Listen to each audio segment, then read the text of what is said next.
Samantala, sa iba pang balita, posible namang manatiling o sa kaugnay na balita, posibleng manatiling nakabinbin ang pondo ng Office of the Vice President para sa taong 2025 kung patuloy na makikipagmatigasan si Vice President Sara Duterte sa Kongreso. Ayon pa sa isang mambabatas, tila nagsayang lang ng oras sa naturang budget hearing kahapon. Ang balitang yan tinutukan ni Milky Rigunan.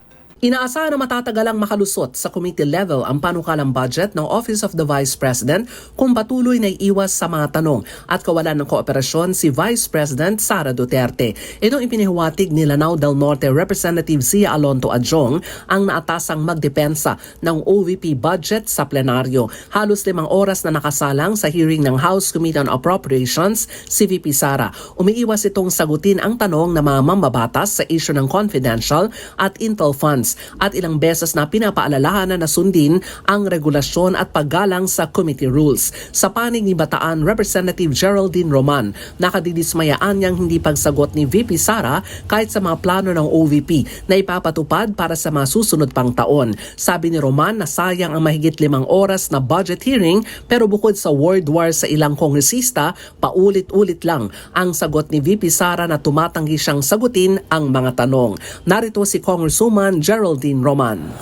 Sayang ang pagkakataon. This hearing was supposed to be a crucial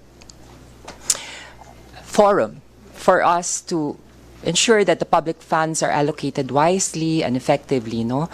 However, instead of gaining clarity and insights needed to make informed decisions, we find ourselves caught in a cycle of verbal disputes and personal attacks.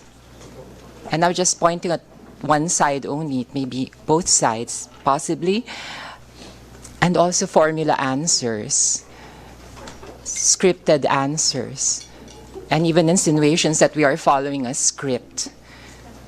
Napakadali lang naman pong sumagot.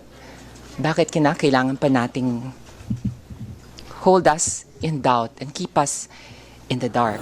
Samantala, deferred ang budget ng 2025 budget ng OVP at muling nag-schedule ng hearing sa September 10.